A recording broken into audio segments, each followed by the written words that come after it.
Hello అండి, అందరి favourite sweet Bombay Karachi halwa ఇప్పుడు మనం ఇంట్లోనే ఎలా చేయాలో చూద్దాం. దానికోసం 1 cup cornflour, 1 cup sugar, half cup నెయ్యి తీసుకోవాలి. కార్న్‌ఫ్లోర్‌ని వేరొక బౌల్లోకి వేసుకొని అదే కప్పుతో వాటర్ వేసుకొని మొత్తం కలుపుకొని మిల్క్ లాగా చేసుకొని ఒక పక్కన పెట్టుకోండి.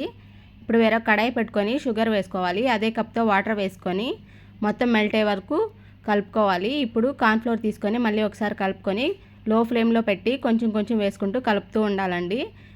ఇలా కలుపుతూ ఉంటే థిక్ అయిపోతుంది. చూడండి, ఇప్పుడు హాఫ్ స్పూను ఫుడ్ కలర్ వేసుకోవాలి. నేను రెడ్ కలర్ వేసానండి. మనం తీసుకున్న నెయ్యిని 1 మినిట్ గ్యాప్తో ఒక స్పూన్ వేసుకుంటూ మొత్తం ఇలా అయిపోయే వరకు చేసుకోవాలండి. ఇప్పుడు చూడండి, మొత్తం కడాయికి అంటుకోకుండా వచ్చేసింది. ఇప్పుడు మనం డ్రై ఫ్రూట్స్ యాడ్ చేసుకొని వేరొక బౌల్లోకి ట్రాన్స్ఫర్ చేసుకోవాలి. చల్లారిన తర్వాత ప్లేట్లోకి తీసుకొని డ్రై ఫ్రూట్స్తో గార్నిష్ చేసుకొని పీసెస్ లాగా చేసుకుంటే అంతే అండి, ఎంతో టేస్టీగా ఉండే బాంబే కరాచీ హల్వా రెడీ అయిపోతుంది. ఓకే అండి, ఈ వీడియో మీకు నచ్చినట్లయితే సబ్స్క్రైబ్ చేయండి ప్లీజ్. Thank you.